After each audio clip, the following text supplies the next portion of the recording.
Herkese Tatlı Sanatı Mutfağı kanalımdan merhabalar. Bugün sizler için yaban mersinli, fındıklı, çok lezzetli, tam ölçülü anne kurabiyesi tarifim var. Daha önce kanalımda anne kurabiyesini fındıklı olarak, kuru üzümlü, cevizli, limonlu, portakallı olarak ve sade olarak boşnak kurabiyesi olarak da deneyimlemiştim. Sizlerle tarifini paylaşmıştım.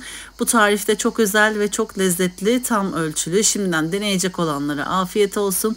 Fazla vakit harcamadan hemen bu güzel tarifime başlayalım. Öncelikle oda sıcaklığında beklettiğimiz 2 adet yumurtamızı uygun bir kabımızın içerisine alalım. 1,5 su bardağı toz şekeri ekleyelim.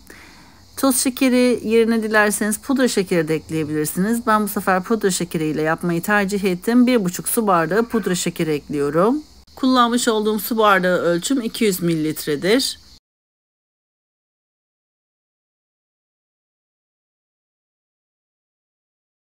1 su bardağı sıvı yağ ekliyorum.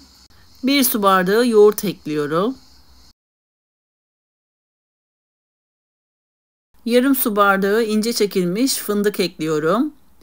Kavrulmuş fındık da ekleyebilirsiniz. Çok lezzetli oluyor. Bu sefer sade olarak fındığı eklemek istedim.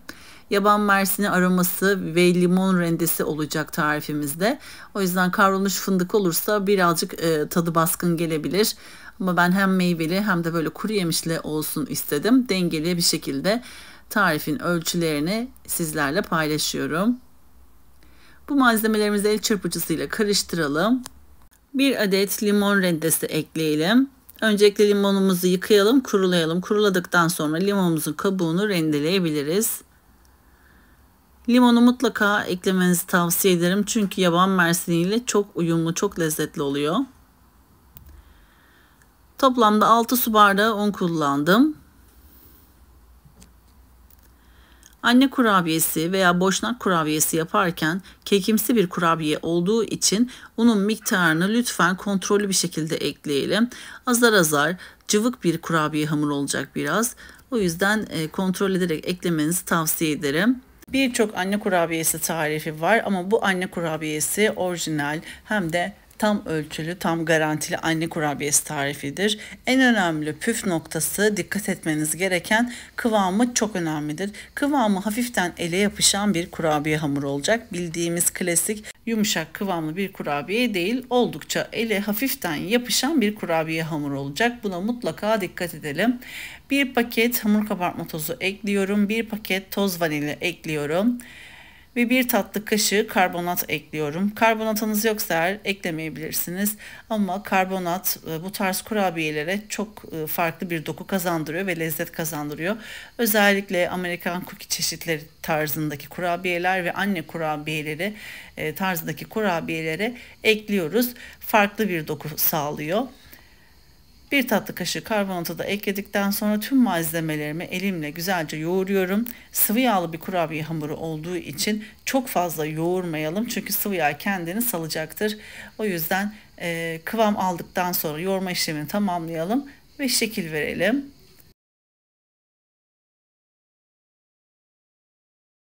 1 su bardağı yaban mersini kullanıyorum. Yaban mersini kuru olarak ekledim. Dilerseniz yaban mersini yerine kuru üzüm de yapabilirsiniz.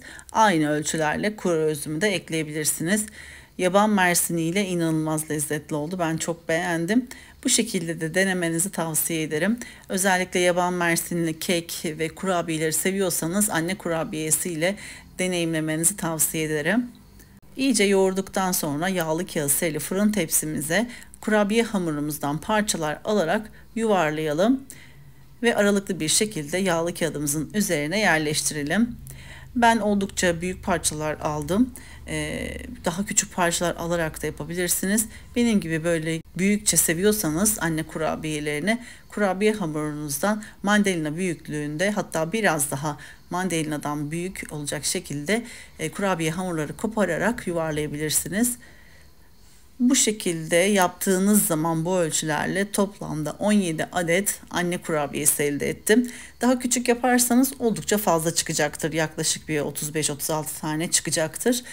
Benim yapmış olduğum boyut bu şekilde. Tamamen zevkinize kalmış bu aşamada. Dilerseniz küçük yapabilirsiniz, dilerseniz de benim yaptığım gibi büyük hazırlayabilirsiniz.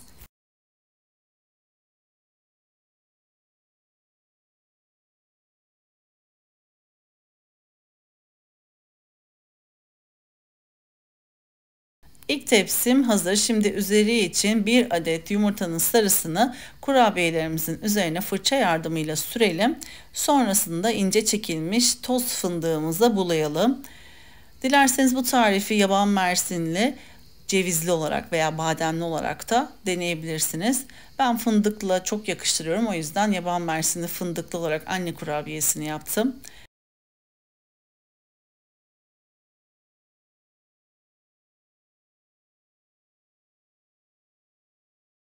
Kurabiyelerimizin üzerine toz fındığı buladıktan sonra önceden ısıtılmış 180 derecelik fırın ayarımızda kurabiyelerimizin altı ve üzeri güzelce kızarana kadar ve kurabiyelerimizin üzeri çatlayana kadar pişirelim. Ben fırınımda yaklaşık 20 dakika kadar tuttum ama lütfen kontrollü bir şekilde pişirmeye özen gösterelim. Gördüğünüz gibi sonucu zaten her şeyi anlatıyor. Görüntüsünden belli ne kadar lezzetli olduğu. Çok çok güzel oldu. Şimdiden deneyecek olanlara afiyet olsun. Ben gördüğünüz gibi fırın tepsimde bayağı bir aralıklı pişirdim. Ona rağmen çok güzel kabardı ve şiştiler. Yayılma söz konusu oluyor. O yüzden iki kurabiyenin arasında bayağı bir boşluk bırakarak pişirmeye özen gösterin. Eğer benim gibi bu şekilde büyükçe yapacaksanız buna lütfen özen gösterin.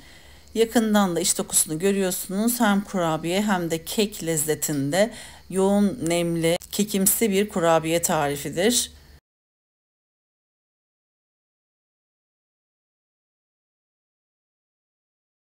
Sizler yakından kurabiyenin iç dokusunu izlerken ben de sizler için küçük bir hatırlatmada bulunmak istiyorum. YouTube kanalıma henüz abone olmadıysanız YouTube kanalıma abone olmayı, paylaştığım videolarıma beğeni bırakmayı lütfen unutmayınız. Gün aşırı yepyeni tariflerimi kanalımda sizler için paylaşıyorum. Anında haberdar olabilmek için bildirim zilini lütfen açınız. Böylelikle yepyeni tariflerimi ilk siz görmüş olacaksınız. Bu tarifimi ve videomu beğendiyseniz eğer sevdiklerinizle paylaşabilirsiniz. Beni hangi şehirden veya ülkelerden takip ediyorsanız yorum kısmına yazabilirsiniz. Hepinize teker teker dönüş sağlıyor olacağım. Şimdiden tüm destekleriniz için çok teşekkür ediyorum. Kanalımda görmek istediğiniz tarifleri yorum kısmına yazabilirsiniz. Böylelikle planlamamın içerisine alıp mutlaka deneyip sizlerle tarifleri paylaşırım. Bir sonraki yepyeni tarifimde tekrardan sizlerle görüşmek üzere. O zamana kadar kendinize çok iyi bakın. Hoşça kalın.